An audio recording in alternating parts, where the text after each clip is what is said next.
नमस्कार। आप सभी का बहुत बहुत स्वागत है आपके अपने करेंट हेवन के यूट्यूब चैनल पर। हमें पता है कि बहुत ही दिल आप सभी का दुखी होगा और जिनका एग्ज़ाम छूट गया है यूपी टेट, उनके लिए तरह तरह की भ्रांतियां फैल रही हैं और जो एग्ज़ाम देकर आए हैं उनके लिए भी बहुत तरह तरह की भ्रांतियां देखने को मिल रही होंगी। खैर, ये क्लास तो अब हमने हिंदी के लिए रख दिया है और आज के बाद कल से आपके सारे क्लास लगा दिए जाएंगे, है ना। इस समय हिंदी की क्लास होती है। जो बच्चे यूपी टेट दिए हैं वह यह चीज़ समझ गए होंगे कि जो लोग बोलते थे कि पिछले साल का पेपर न करके जाओ, कितना दुख होगा भाई। अब अगर जो आप पिछले साल का अगर पेपर किए होते ना, तो पूरा का पूरा डिक्टो प्रश्न छपा था 2017 वाला इस बार का। तो हम आपसे रिक्वेस्ट करते हैं, जिनका भी एग्जाम आगामी हो और जो भी एग्जाम दे लिए हों, फिर से अच्छे नंबर के खातिर फिर से एग्जाम देना चाहते हैं, तो हमने प्लेलिस्ट में सारे के सारे 2012 से लेकर 2020 तक के सारे पेपर करा दिए हैं। यूपी टेट के प्रीवियस ईयर पेपर आप लोग देख सकते हैं, जिनका भी आगामी एग्जाम हो। जैसे कि हमने अभी वीडियो बनाया था सुबह सबसे डाला था, तो आप लोग देखे होंगे उस वीडियो को, जिसमें कि यूपी टेट सी टेट के डिफरेंसेस के बारे में हर एक चीज, योग्यता से लेकर कब कितनी बार आता है, कब क्या कौन सी चीज होती है, कितने नंबर चाहिए, OBC ST ST pH EWS, सबके लिए हमने बताया है। तो आप लोग उसको देख लिए होंगे, आशा करते हैं। नहीं देखें तो देख लीजिए, आपके सारे डाउट क्लियर हो जाएंगे। ए टू जेड हर एक डाउट क्लियर होगा उसमें देखने के बाद। तो आज ये सेशन इस वजह से रखा गया है क्योंकि भाई बहुत तरह तरह के कमेंट आ रहे थे बच्चों के, तो सारे डाउट अभी क्लियर करते हैं। प्लीज आपसे रिक्वेस्ट है कि काशी नगरी से आपका रिक्वेस्ट करते हैं भाई, महाकाल की सौगंध है सभी को कि आप लोग अगर वीडियो शेयर नहीं करेंगे भाई, देखना, क्योंकि प्रशिक्षु आपके लिए ही सारी चीज़ें की जाती हैं। अगर आप लोग ही साथ न दें तो कैसे आगे गाड़ी खिसकेगी भाई। ठीक है, तो आप लोग शेयर करिएगा और जो भी डाउट है आपका सेशन के खत्म होने के बाद आप डाउट अपना करिएगा, उसके नीचे ही आपके कमेंट दे दिए जाएंगे। अन्यथा हम कोशिश करेंगे कि आपके सारे के सारे डाउट इस सेशन में ले लिया जाए। तो आप लास्ट तक बने रहिए, सारे डाउट क्लियर होंगे आपके, हर एक चीज़। हमें पता है जो डाउट आपके दिमाग में चल रहा है भाई, सारी चीज़ें हम क्लियर करेंगे। सबसे पहले यही दिमाग में बच्चों के चल रहा है बहुत दिनों से कि डीएलएड स्क्रूटनी का रिजल्ट कब आएगा। ठीक है, इसके पहलुओं के बारे में हम समझेंगे और डीएलएड एग्जाम क्या फिक्स है 9 से, तो इसके पहलुओं को भी समझेंगे।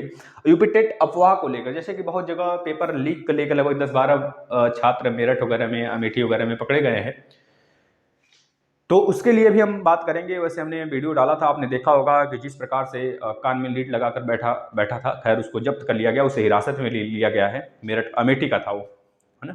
तो खैर, इस सब पहलू पे बात करते हैं। ग्रुप डी एनटीपीसी बहुत बड़ा एक अपडेट आया हुआ है साथियों। एंड ग्रुप डी के लिए भी एग्जाम के शेड्यूल फिक्स हो गए हैं। ग्रुप डी के एग्जाम 23 फरवरी से ही होंगे और एनटीपीसी का सीबीटी 2 का भी एग्जाम कंडक्ट कराने का जो डेट है 14 फरवरी, उसका भी शेड्यूल जारी हो चुका है। यानी ग्रुप डी के एग्जाम आपके 23 फरवरी से फिक्स होंगे। लेकिन इसमें एक चीज चेंजेस किया गया है, मतलब इन्होंने बिल्कुल, कहा जाता है दोगलापन, तो दोगलापन यहाँ पे दिखा रहे हैं ये रेलवे वाले। दोगलापन, साफ शब्दों में हम कहें तो इनका दोगलापंती है और कुछ नहीं, सिर्फ दोगलापन। बार बार कहेंगे इस बात को हम, क्योंकि इन्होंने देखिए, कोई भी शेड्यूल अगर आप पेपर कराते हो, पेपर कराने से जब आप फॉर्म निकाला तो उस समय सारी चीजें आपने मेंशन करी थी। अब चाहे 1 करोड़ फॉर्म गिरे, चाहे 4 करोड़ गिरे, चाहे 10 करोड़ गिरे, लेकिन आप जो नोटिफिकेशन में पेपर के पहले निकाल दिए हो, उसको क्यों चेंज कर रहे हो भाई? बताओ, उसको क्या जरूरत है चेंज करने की? आखिर आपने पहले निकाला था, बच्चे तो उसी आधार पे फॉर्म भरे हैं ना भाई। आपने बोला था कि जो आपके एग्जाम होंगे सिर्फ सीबीटी 1 होंगे, अब आप सीबीटी 2 की गुहार क्यों लगा रहे हो और ऊपर से यह थोप रहे हो? पता है इस चालबाजी क्या है? यह खींच घांच कर 2024 तक ले जाना चाहते हैं, बस यही मामला है और कुछ नहीं मामला है। क्योंकि 2024 में ही आप सभी को पता है ग्रुप डी एनटीपीसी 2024 में ही क्लियर होगा, उससे पहले नहीं क्लियर होने वाला। ये तो सभी को पता है, जग जाहिर है भैया। ये हम लिख के देते हैं, 2024 से पहले अगर क्लियर हो जाए तो कहना इस दोनों बातों को, मतलब ग्रुप डी और एनटीपीसी। और शिक्षक भर्ती भी शायद तभी आए, इस बात को भी लिख लेना। अब आप सोच रहे होंगे सर यूपी में एग्जाम, यूपी के लिए तो क्या शिक्षक भर्ती केंद्र जारी करती नहीं, लेकिन कुछ फर्क पड़ते हैं। मोदी जी क्यों दौड़े दौड़े आए काशी नगरी पे? बताना जरा, आखिर पीएम है कोई? पीएम अभी तक विश्व में, मतलब अपने भारत की बात करें 1947 से लेकर अब तक कौन ऐसा पीएम है जब सीएम के चुनाव के लिए दौड़ता भागता है? आप बता लो। मोदी जी बहुत महान है, हमें पता है, लेकिन यह नौटंकी है, यह राजनीति है सिर्फ। ठीक है, आप समझ गए होंगे इस सारी बातों को। तो ग्रुप डी के लिए CBT 2 भी कंडक्ट कराई जाएगी। जो रिजल्ट जो रेलवे मंत्री या फिर रेलवे के नोटिफिकेशन में जो जाहिर किया गया है, लिखा गया है साफ साफ कि क्योंकि हमारे पास अभ्यर्थी की संख्या ज़्यादा है, इस वजह से हम CBT 2 कंडक्ट कराएंगे। फिर उसके बाद बोरी उठवाएंगे, दौड़वाएंगे, फिर उसके बाद आपका DV टेस्ट होगा। मतलब इस तरह से लिए जाएंगे। और इसमें एक अपडेट और किया गया है, जितने कैंडिडेट हैं, मतलब जितने कैंडिडेट के लिए उन्होंने वैकेंसी निकाल रखा है, सिर्फ उतने ही कैंडिडेट को DV के लिए बुलाएंगे। मतलब 100 अगर यहाँ पर सीट है तो 100 ही कैंडिडेट को बुलाएंगे, और 100 का मतलब 100 का 100 चयन हो जाएंगे। उसमें कोई DV के लिए नहीं छटेगा, यानी कि DV के लिए जो बच्चे छटते थे उनको नहीं छाटा जाएगा। ठीक है, उसमें कोई ऑप्शन नहीं है कि 10 सीट है तो 20 लोग को बुलाएंगे, 1 लोग छाटेंगे एक सीट पर, तो ऐसा नहीं है। आप सभी लोग को, उन्हीं लोग को बुलाया जाएगा जो CBT 2 क्लियर कर लेंगे और जो दौड़ और बोरी उठा के दौड़ जाएंगे। ठीक है ना। और CBT NTPC के लिए भाई आ चुका है। सीटेट भैया, इन सब विषय पर भाई हम चर्चा करते हैं, आप लोग लास्ट तक बने रहें। सीटेट आंसर की बात करें, सीटेट का जो आंसर की जो आपका लिंक है वह एक्टिवेट हो चुका है प्रशिक्षुओं, लेकिन उसमें आप लोग सिर्फ यही चीज देख पा रहे होंगे अभी तक कि जितना चीजें आपने कर रखा है, जितने प्रश्न आपने किए हैं, सिर्फ उसी प्रश्न, जो सही प्रश्न किए हैं, अभी गलत नहीं दिखेगा, जितना आपने अटेम्प्ट किया है सिर्फ वही आपको दिख रहा है। इसमें जो CBSE ने कहा था उस बात के लिए वो अपने मतलब उस बात पर अमल नहीं रही अपनी बातों पर। उन्होंने कहा था कि आंसर की आ जाएगा। और एक बात और है कि आपके जो रिजल्ट हैं वह लगभग 2022 में जनवरी के लास्ट डेट तक आ सकते हैं। और कह लीजिए कि आपके जो आंसर की हैं प्रशिक्षु आपके मेल पर आएंगे, आपके मेल पर आपके आंसर की दे दिए जाएंगे, आप वहां से चेक कर सकते हैं। और शिक्षक भर्ती के लिए बहुत सारे अफवाह हैं भैया। देखिए, एक गुप्त सूचना हम आपको बताते हैं, है ना। शिक्षक भर्ती जो यूपी टेट दे लिए, इस जिज्ञासा से दिए होंगे यूपी टेट कि शिक्षक भर्ती आ रही है ना, तो जाहिर सी बात है शिक्षक भर्ती आएगी। और कब आएगी ये पता नहीं है हमको, तो ये भी पता है ग्रुप डी के में आपका सिलेक्शन भी होगा, लेकिन कब होगा क्या ये पता है हमको, तो ये भी पता है कि 1 UP TET, 2 UP TET, 3 UP TET, 4 UP TET और होंगे, लेकिन कब होगा पता है कुछ ना पता है। लेकिन गुप्त सूचना से हमें पता चला है भैया। यह देखिए अफवाह है कि नहीं है, हम आपसे हाथ जोड़ते हैं, इस पर कोई बहसबाजी हम नहीं करना चाहते हैं। लेकिन शिक्षक भर्ती जारी करने से पहले एक बार यूपी टेट और होगा। इसका कारण है, इसका कारण कुछ ले ले अज्यूम करिए, मतलब कि जिन बच्चों का यूपी टेट छूटा है, देखिए ये तो सरकार की जो इस बार यूपी टेट हुआ है, एक तरह से यह इतिहास बना है। अब आपके बाबा का इस बार बाबा ने इतिहास बनाया है, सारे परीक्षा रद्द, यूपी टेट जिंदाबाद, यूपी टेट जिंदाबाद। यूपी टेट का पेपर हुआ ना, अब इनका ये इतिहास होगा। अगर ये जीत जाते हैं तो एक नारा आप हमेशा सुनेंगे, पूरे इतिहास में सारे के सारे पेपर रद्द थे, लेकिन हमने यूपी टेट कंडक्ट करवाया कि नहीं करवाया, करवाया। यह इतिहास बन गया भैया उनका भी, और जीत गए तो इनके जुबान पे हमेशा ये चीजें रहेंगी, हमेशा रहेंगी, समझ रहे ना। वह इसको प्लस पॉइंट लेकर चलेंगे अपना, हमेशा रहेंगे, इस बात को लिख लेना। राजनीति अगर कोई पढ़ा लिखा इंसान करता है ना, तो कितनी बेहतरीन करेगा वह शायद हम आपसे ज्यादा नहीं जानता कोई। देख सकते हैं दिल्ली का भविष्य, कितना सुधार दिया गया दिल्ली को। तो शिक्षक भर्ती के लिए आप चिंता ना करें प्रशिक्षु, आपने यूपी टेट दे लिया। जिनका यूपी टेट छूटा है, एक पांडे जी का फोन भी आया था, उन्होंने कहा कि सर मेरा 84 नंबर। देखिए भाई, जनरल, हम जनरलों की, हम भी जनरल में, आप भी जनरल में, मतलब जितने भी जनरल प्रशिक्षु हैं उन सभी को 90 नंबर लाना जरूरी है, आवश्यक है। 90 नंबर के बिना उनका चयन नहीं होगा। और फालतू का मतलब एक तरह से पेपर दौड़ा भागी हुआ, लेकिन कुछ भी इसका फायदा नहीं होगा अगर 90 नंबर नहीं आए। 90 नंबर से अगर 1 नंबर भी कम है, आधा नंबर भी कम है, तो आपकी चयन रोक दिया जाएगा। वैसे आधा नंबर क्यों कम होगा, क्योंकि माइनस मार्किंग तो है नहीं, तो मतलब 1 ही नंबर कम होगा ज़्यादा से ज़्यादा। तो आपको फिर से एग्जाम देना होगा, और आप डरिए मत, 3 महीने बाद फिर से सीटेट आ रहा है, सीटेट क्वालिफाई करिए। यूपी टेट भी आएगा, हर साल आता है यूपी टेट। हमने सीटेट यूपी टेट के डिफरेंस के बारे में एक वीडियो बनाया है, डरिए मत। शायद इस साल शिक्षक भर्ती न आए, शायद न आए, हमारे कहना है। अब बहुत सारे यह नहीं कहेंगे भैया कि हम बोल रहे हैं डायरेक्टली ना, हमने तो यह भी नहीं बोला शिक्षक भर्ती और ग्रुप डी ये सब के बारे में, हमने तो कुछ डायरेक्टली नहीं बोला। हमने यह बोला कि मान लीजिए आपका चयन हो गया है, ये तो कंफर्म है आपका चयन होगा। इसी तरह शिक्षक भर्ती आना तय है, लेकिन कब आएगा ये फिक्स नहीं है। परीक्षार्थियों बस आपको अपनी तैयारी में लगे रहना, जो यूपी टेट क्लियर कर लिए उनको भी, और जो यूपी टेट ना दिए हों तो यूपी टेट के लिए भी लगिए। यूपी टेट के साथ साथ आपका सुपर टेट भी तैयार होगा, ऐसी बात नहीं, ठीक है ना। और रह गई बात जो डीएलएड में, एक चीज और बता देते हैं, ध्यान से कान खोल के सुन लीजिए। जो इस अफवाह में जी रहे हैं, जो अपने मन को सांत्वना दे रहे हैं कि हमारा सेकंड सेमेस्टर में बैक है तो हम यूपी टेट दिए हैं 150 में 150 नंबर लाए हैं, हमारा तो इस बार शिक्षक भर्ती क्लियर है ना। तो भाई एक चीज़ याद रखना, आपने SCRT के गाइडलाइंस को पढ़ा नहीं, इसका मतलब पढ़ लीजिए, आपसे रिक्वेस्ट है। और अपने मन को सांत्वना दे रहे हैं तो बात भी अलग है। आपके शिक्षक भर्ती में आप बैठ सकते हो, आप जानते हो कि भैया हमारा सेकंड सेमेस्टर में बैक है, हमने बहुत अच्छा नंबर गेन किया, तो भैया इतना समझ लें, जो प्रत्यावेदन वाले हैं हमारे प्रशिक्षु, हमारे माननीय भाई बहन, जिनका बैक लगा है, जो स्कूटनी के रिजल्ट के लिए आवेदन कर दिए हैं, अब उन्होंने यूपी टेट का एग्जाम दिया है, तो हम बता दें अगर स्कूटनी में वो पास हो जाते हैं तो ही वैलिड होगा, अन्यथा अगर फिर से फेल हुए तो जग जाहिर है कि बिना एग्जाम के रिजल्ट नहीं आएगा। और जो रिजल्ट आएगा तो क्या यूपी टेट के पहले पहले रिजल्ट आ जाएगा? जब एग्जाम ही नहीं हुआ तो यूपी टेट के पहले आने का कोई सवाल ही नहीं। यूपी टेट का एग्जाम हो चुका है, यूपी टेट के पहले पहले आपके रिजल्ट आ जाएंगे। साफ साफ गाइडलाइन में लिखा है SCRT के कि कोई भी एग्जाम, मतलब कि चाहे यूपी टेट हो चाहे सीटेट हो, वो वैलिड तभी माना जाएगा, मान्य होगा जब आपके बीएड हो चाहे डीएलएड हो, उसके सेकेंड सेमेस्टर पास हो आप और थर्ड सेमेस्टर के एग्जाम दिए हों, तभी वैलिड माना जाएगा। यह चीज आपकी गाइडलाइन में लिखा हुआ है। अब जो बातें जो प्रशिक्षु अपने मन की जिद बना के बैठे हुए हैं, उसकी बात ही कुछ अलग है भाई। ठीक है, आपके मर्जी है, आप अपने मन को सांत्वना देते रहें इसी तरह, और आप महान आत्मा हैं। ठीक है भाई, तो पता चला। और स्कूटनी के रिजल्ट कब आएंगे इसका भी कोई ठोस सबूत नहीं है, इतना मान लीजिए। और एग्जाम कब होगा डीएलएड का, इसका भी कोई ठोस सबूत नहीं है कब होगा एग्जाम। बस इतना याद रखें, आपके डीएलएड के एग्जाम बहुत जल्द होंगे।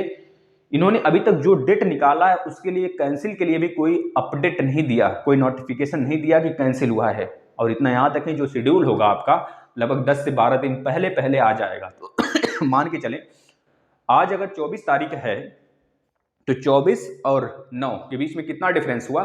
24 माइनस 9 मत कर लेना, तो ज़्यादा मतलब 24 इधर 6 ले लीजिए, 24 36 और 9 मतलब 15 दिन।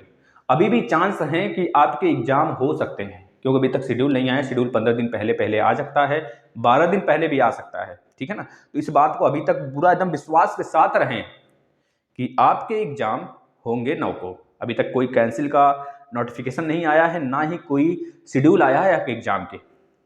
और एक बात और सुन लें, जो बच्चे अब बोल रहे हैं सर स्कूटनी के रिजल्ट कब आएंगे, बहुतों का भी यह कमेंट है, और हम बता दें उनका जो रिजल्ट है एग्जाम के पहले पहले आ जाएगा, यानी कि 9 से पहले पहले आएगा अगर उनका एग्जाम है। जैसे कि मान लीजिए कोई प्रशिक्षु पास हो गया और वो फॉर्म अप्लाई कर दिया है, फॉर्म तो अप्लाई मतलब वैसे बच्चे भी होंगे जो अब प्रत्यावेदन वाले हैं, उनको छोड़ दो भैया। प्रत्यावेदन वालों के लिए शायद ही इस बार एग्जाम हो, कोई शायद ही कोई डाइट हो जहां पे उनका आई थिंक कोई एक आध दो एक्सेप्शन में होंगे, नहीं तो फिर कोई डाइट नहीं है जहां पर उनको एग्जामिनेशन फॉर्म भरवाया गया है। जिन्होंने एग्जामिनेशन फॉर्म भर दिया है अभी तक, सिर्फ उन्हीं का एग्जाम होगा। इसका मतलब साफ साफ है, चाहे प्रत्यावेदन वाले हों चाहे प्रत्यावेदन ना वाले हों। मतलब प्रत्यावेदन नहीं वाले का मतलब जिनका सेकंड सेमेस्टर बैच है 2019 बैच का और 2018 बैच का थर्ड सेमेस्टर और सेकंड सेमेस्टर और फोर्थ सेमेस्टर वालों का ही एग्जाम होगा, जिन्होंने परीक्षा फॉर्म भर दिया है। ठीक है, ये बातें क्लियर हो रही है कि नहीं आपको भाई? तो इसका मतलब ये साफ साफ भैया देखो, एक बार ऐसा हुआ था पिछली बार कि स्कूटनी के फॉर्म भराए गए थे और इतना ज़्यादा दबाव प्रशिक्षुओं का हुआ था कि उनको एग्जाम कराना पड़ा था, उनको एग्जाम कराना पड़ा था सेमेस्टर का, और सेमेस्टर के एग्जाम होने के बाद आपके स्कूटनी के रिजल्ट आए थे। तो यह तो उनकी अलग रणनीति हो गई, अलग से उनका नियम कानून हो गया। जिस प्रकार से उन्होंने एक नियम बनाया है प्रत्यावेदन का, उसी प्रकार से भी इनका एक नियम हो गया। तब तो कहीं लिखा नहीं है बात कि आप प्रत्यावेदन जमा करोगे आपको चौथी बार चांस दिया जाएगा, ये बात भी नहीं लिखा है। उनकी नियम है, यह अपना कानून बनाए हैं अपने से, तो भुगतेगा कौन? वही ना भुगतेंगे। तो इस बार भी वो प्रत्यावेदन के साथ चौथा बार एग्जाम करवाना चाहिए उनको। इस बार हो ना हो, लेकिन चौथी बार एग्जाम के लिए आपको मौका मिलना चाहिए। यह है क्योंकि आपने परीक्षा फॉर्म भरा नहीं है, तो इस बार कोई चांस ही नहीं है कि आपके पेपर होंगे। तो ऐसा क्वेश्चन पूछना निरर्थक होगा कि सर बताइए एग्जाम होगा कि नहीं होगा। भैया आप बताओ, 17 तारीख तक PNP मतलब 17 तारीख तक आदेश आया था कि आप लोग अपना फॉर्म भर दीजिए PNP से, मतलब आदेश आया था भाई 17 तारीख तक, डाइट वालों को 18 तक। अगर आपने नहीं भरा तो यह तो बात निरर्थक ही होगी पूछने का मतलब ना, कि सर बताइए प्रत्यावेदन वालों का पेपर होगा कि नहीं होगा। भाई जब आपने फॉर्म ही नहीं भरा है, लास्ट डेट खत्म हो चुके, तो यह बात आप क्यों पूछ रहे हो भाई? बताओ। ये बात पूछने का मतलब है कि आप अपना समय बर्बाद कर रहे हैं, प्लस हमें मजबूर कर रहे हैं। आपको थोड़ा सा ऐसा चीज बोल दें नहीं भरा नहीं होगा तो आप दुखी भी होंगे ना।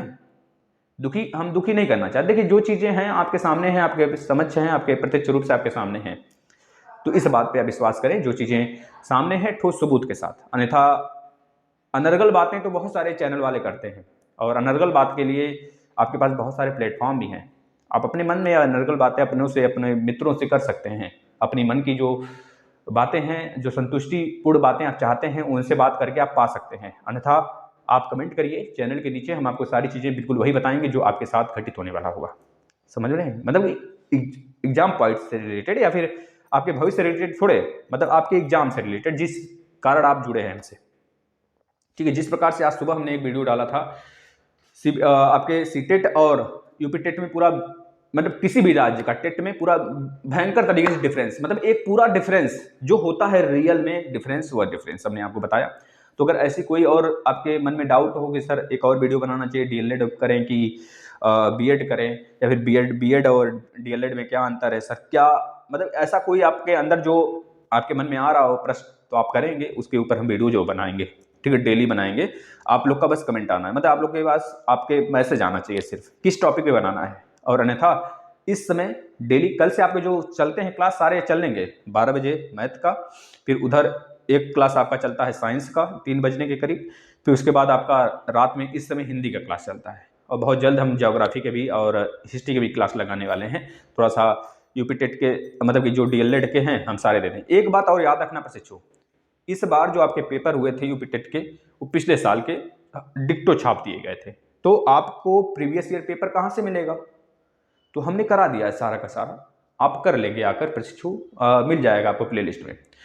और एक बात याद रखना, जो मैथ हमने पढ़ा के दिया है 70 वीडियो है मैथ के, 70 फुल पैकेज है मैथ के क्या हमने इन्वायरमेंट के भी दिए हैं। इन्वायरमेंट में जो चीजें हमने पढ़ा रखी हैं उससे एक भी प्रश्न दाएं बाएं नहीं आया था मित्र। अगर आपने नहीं देखा है तो देख लेंगे मित्र, हर एक चीज वही आया था, चाहे वह राष्ट्रीय उद्यान से रिलेटेड हो, चाहे वह वन सर्वेक्षण से रिलेटेड हो, चाहे वह आपके क्रस्ट मेंटल कोर या फिर क्षोभ मंडल, संताप मंडल, या सब मंडलों से रिलेटेड हो, कोई भी प्रश्न इन्वायरमेंट का अगर हम बता दें, अपने मात्र जितने वीडियो हमने दे रखे हैं इन्वायरमेंट के, करीब फुल पैकेज है आपके सुपर टेट तक का, मैथ का भी फुल पैकेज है सुपर टेट तक का, ठीक है ना। तो आप देख लेंगे, हिंदी का भी फुल पैकेज हमने दे रखा है, लेकिन हिंदी की फिर से हमने क्लास चला रखी है मैराथन में, क्योंकि एक वीडियो में एक टॉपिक खत्म, ऐसा, ठीक है ना। तो आप इसको देखिए, और कोई कंफ्यूजन हो तो आप बताइएगा, और अनर्गल बातें नहीं, और ना ही किसी के आप अफवाहों में मतलब कि घुस जाएंगे। भाई उसमें आपको जानने से क्या फायदा अफवाहों से, बताओ। कोई भी फायदा हो, या फिर बातें करना, या फिर दूसरों की बात सुनकर आपको लग रहा है कि ये गलत बोल रहा है, फिर भी आप वो चीजें कंफर्म करने के लिए दूसरों से पूछ रहे हो। भैया आपको अपने ऊपर विश्वास होना चाहिए मित्र, है ना। आप पढ़े लिखे हैं, आप ग्रेजुएट हैं, बहुत सारे बच्चे हमारे UP TET C TET clear किए हैं, लेकिन फिर भी कोई वैलिड नहीं माना जाएगा उनका, है ना, क्योंकि उनका सेकंड सेमेस्टर में बैक है। तो आप अपने एग्जाम पर फोकस करें, और जो भी सामने है उस पर फोकस करें। अनर्गल बात करने से अच्छा यही होगा। और जो 4 टाइम चांस मिलने की बात है, हमारे उन प्रशिक्षुओं का जो प्रत्यावेदन जमा किए हैं उनको मिलेगा, और जिनका एग्जाम होने वाला है उनका भी एग्जाम होगा। डीएलएड वाले प्रशिक्षु कुछ भी नहीं। एक चीज और हम कहना चाहेंगे कि जो प्रशिक्षु अपना एग्जाम देने जाते हैं, जैसे बहुतों का एग्जाम छूटा है किसी सेंटर पर, हम जहाँ पर रिव्यू लेने गए तो वहाँ पर बहुत सारे बच्चियों का एग्जाम छूटा, बहुत रो रही थी, बहुत गाली फक्कड़ भी देने लगी थी वहाँ पर, सीधे प्रशासन को गाली, मतलब कि लड़की थी लड़के वाला गाली दे रही थी। भैया हम तो क्या करें, हम तो कान बंद थोड़े करेंगे, हम भी सुन रहे थे, मजा ले रहे थे, क्या करना है। मजा लेने का मतलब बस सुना जा रहा था, और उनसे उस समय कंडीशन में अगर रिव्यू लेने जाते ना, उनसे पूछते भाई तो हमको भी गाली मिल जाता, और भयंकर वाला गाली मिलता, तो उस समय हम क्या कर सकते भाई। तो गाली सुन नहीं लेता, क्योंकि प्रशासन जब सुन सकता है तो प्रशासन से बड़ा हम थोड़े हैं, तो हम भी सुन लेते। और रह की बात, जिन बच्चे का एग्जाम छूटा था उन बच्चे से हमने एक प्रशिक्षक हमने रिव्यू लिया, तो उनका कहना था साफ साफ कि सर जी हमने जो पता दिया इस पर, वो पता गलत है। देखिए उनका पता या फिर उनका सोचने का जरिया गलत था। आखिर अगर पता गलत होता तो सारे के सारे प्रशिक्षु आप सेंटर पे आ जाते हैं, और आप क्यों कंफ्यूज। पता है सबसे बड़ी गलती क्या होती है इन लोग की, जो ये बोलते हैं प्रशासन को सीधे गाली देते हैं। प्रशासन कहीं कहीं गलत होती है, हम नहीं कहते हैं कि प्रशासन हर जगह सही है, प्रशासन गलती होती है प्रशासन की भी, लेकिन हर जगह नहीं भाई। यहाँ पर आप डायरेक्ट नहीं बोल सकते प्रशासन को ना।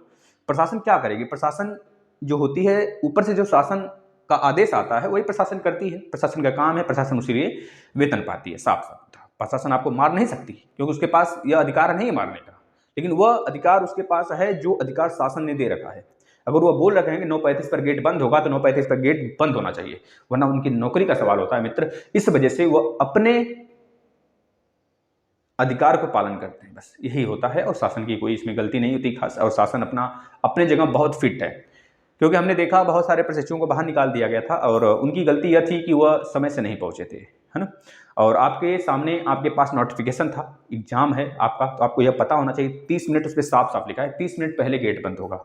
तो आप 30 मिनट पहले जब लिखा है तो आपको 1.5 घंटे पहले पहुंचना चाहिए था एग्जाम सेंटर पर, 1 घंटे पहले पहुंचना चाहिए था एग्जाम सेंटर पर। अब ये बात अलग है, जो लाइन में लगे उनको तो अंदर ले ही रहा था, ले ही रहे थे वो लोग, अंदर ले ही रहे थे। जो लोग टाइम ओवर हो गया था लेकिन लाइन में लगे थे, और जो टाइम ओवर होने के बाद आए ना, उनको वो लाइन में उनको आने नहीं दिए अंदर, यह बात थी। ठीक है, हमने देखा, हमने अपने आंखों से देखा भाई ये बातें सारी। तो खैर वह खुद चिल्ला चिल्ला के बोल रहे थे, घूम रहे थे। सोचो प्रशासन की यह नियम नहीं है प्रशासन का, प्रशासन के लिए, प्रशासन का यह अधिकार नहीं कि आप खड़े हो सेंटर से आधा किलोमीटर दूर तो आपको जाए बुलाकर भाई चलो चलो एग्जाम दे लो, ऐसे बुलाएगा कोई? भाई उनका प्यार है आपसे कि वह भी, उनके पास बच्चे हैं, इस वजह से उन्होंने थोड़ी सी मानवता दिखाने की कोशिश करी कि आखिर उस बच्चे का एग्जाम छूट जाएगा तो बहुत दुख होगा, समझ रहे हैं ना। तो इस वजह से वो बुलाने गए थे। और रहेगी बात, आप प्रशासन को जो भी बोलते हो अपने मन के भड़ास निकालने के लिए बोलते हैं, लेकिन 1 मिनट अगर सोच कर देखेंगे ना आप, अगर उनके जगह होते ना तो शायद आप भी वही करते। और आपके अंदर एक चीज से कूट रहा होगा कि अगर हम बनेंगे ना पुलिस वाला तो सबसे पहले हम बहुत कड़ाई करेंगे, ये सबके मन में होगा। शिक्षक बन जाएंगे ना तब बताते हैं क्या करेंगे हम, यह सबके मन में होगा, क्या सी बात है। लेकिन जो मानवता होती है वह इन सब से बहुत बड़ा होता है। एक नौकरी मानवता को कभी पाएगा यार, मानवता का मतलब यहाँ, नौकरी का मतलब सीधे नीचे, नौकरी का इज्जत है, हम नहीं कहते इज्जत नहीं है भाई, इज्जत है, लेकिन मानवता का इतना बड़ा इज्जत है ना, जहां भी दिखाएंगे ना वहां आपकी महानता का ज्ञान गुड़ गाया जाएगा। तो खैर यहाँ पर कोई हम बाबा साहब की बात नहीं कर रहे हैं भाई, और आप लोग समय से पूछें, आप लोग को इससे सीख मिलना चाहिए कि आप लोग नोटिफिकेशन पढ़ें अपना पहले, और एग्जाम से कर मतलब एग्जाम के, जैसे आज आपका एग्जाम है तो आप आज ही कल रात में चलोगे निकालने आप अपना एडमिट कार्ड, तो उसमें क्या पढ़ोगे भाई? आप नहीं पढ़ोगे, जाहिर सी बात है, आप नोटिफिकेशन नहीं पढ़ोगे, सिर्फ आपको पता है कि हमारा एग्जाम इस डेट को है, हमको पहुंचना है 10:30 बजे पहले, 10:30 से एग्जाम स्टार्ट होगा, बस पता है 1 घंटे पहले पहुंचना है, 1 घंटे पहले पहुंचोगे अंदर एग्जाम। लेकिन उसमें नोटिफिकेशन में साफ साफ लिखा है भाई, उसको पढ़िए आप लोग, इससे एक सीख मिलती है कि आप लोग जब भी कोई भी पेपर हो, कोई सा भी पेपर हो, तो पहले नोटिफिकेशन पढ़ें। भले 10 लाइन लिखा है भाई, 10 लाइन पढ़ लोगे ना तो आप वहाँ पर एग्जाम छोड़ोगे नहीं। एग्जाम छूटने का दुख हमसे पूछो भाई। हमने एसएससी का एक एग्जाम दिया था 2000, उसमें मेरा बीटेक चल रहा था, तो खैर उतना खला नहीं, 2018 में, उसमें लास्ट सेमेस्टर था हमारा, लास्ट नहीं 7वां सेमेस्टर था बीटेक का। तो जब हम एग्जाम सेंटर पर पहुंचे मित्र ना, इलाहाबाद में सेंटर पड़ा था, मुझे बनारस से वहाँ जाना था। उस समय बाबा भोलेनाथ की जो कांवरे सावन का महीना था, और उस समय जो मेन रोड होता है उसको लॉक कर दिया जाता है, लॉक कर दिया गया था इन लोग के द्वारा। जब हम अपना एग्जाम देने पहुंचे सेंटर पर, मतलब कि हम सोचे कि देखिए, हम रूम से निकले मात्र 1.5-2 घंटे का, वोल्वो जो होता है ना बड़ा वाली गाड़ी, तो उससे मात्र 2 घंटे या फिर 1.5 घंटे का रास्ता है इलाहाबाद का। तो हमको भी यही पता था भाई, हम आते जाते रहते थे हमेशा, तो भैया लोग तो आना जाना लगा रहता था। तो फिर हम जब निकले यहाँ से भाई, हम जब यहाँ से निकले तो हमको लगा कि भाई हम पहुँच जाएंगे, लेकिन हमें यह कंफर्म नहीं था कि भैया कांवरिया वाला है, इस तरह से लोग मतलब एक सड़क पूरा ब्लॉक है। तो जाते वक्त तो हमने समय से पहुँच गया, हम समय से पहुँच गए थे। हमारा एग्जाम था करीब 2:30 बजे से दोपहर में, तो हम निकले थे भैया 8 बजे से, लेकिन फिर भी सोच लो 2 घंटे का रास्ता कहाँ, हम पहुँचे 2:30 बजे से एग्जाम है, तो 2 बजे हम पहुँचे इलाहाबाद में। इलाहाबाद नैनी पे उतरे, उतरने के बाद वहाँ से हमको ऑटो लेना था, वहाँ से भी 15 किलोमीटर था। ऑटो हमने बुक कराया, वो ऑटो वाला भी भैया मतलब कि सीधे, मतलब कि एग्जैक्ट समय पर उन्होंने पहुंचा दिया। बहुत तेज गए और एग्जैक्ट समय पर पहुंचाया, लेकिन 1 मिनट शायद हमने लेट किया था तो एग्जाम बंद हो गया। इस तरह हमारे 2-3 एग्जाम छूट गए थे, लेकिन कोई फर्क नहीं पड़ा मुझे, मतलब आहत नहीं हुए, दुख हुआ, बहुत दुख हुआ। वहाँ पर बैठ कर रोए, बहुत रोए, बहुत रोए भाई, बता रहे हैं। एक तो हमारा बहुत बढ़िया से प्रैक्टिस भी था, और करीब अब उसके बाद जितना भी एग्जाम देते हैं कुछ में कुछ न कुछ में थोड़ा थोड़ा कुछ न कुछ अड़चन आ ही जा रहा है। क्लियर होने के बाद भी बहुत सारी हैं भाई, लेकिन आप लोग नहीं समझते ना। जो अनुभव होता है हम आपको आपके सामने पेश करते हैं, लेकिन बस लगे रहिए और यह तो निश्चित है सफलता मिलेगी मिलेगी। ठीक है ना। चलिए धन्यवाद, हमने आपसे अपना अनुभव शेयर किया और प्लस अपना थोड़ा सा भी जो दुख था उसको भी बताया। खैर दुख नहीं, वो मेरा सीख है एक, है ना। तो चलिए इसको शेयर करिएगा और कोई भी डाउट होगा तो आप कमेंट जरूर करेंगे। ठीक है, कल से सारे क्लास स्टार्ट हो जाएंगे। धन्यवाद।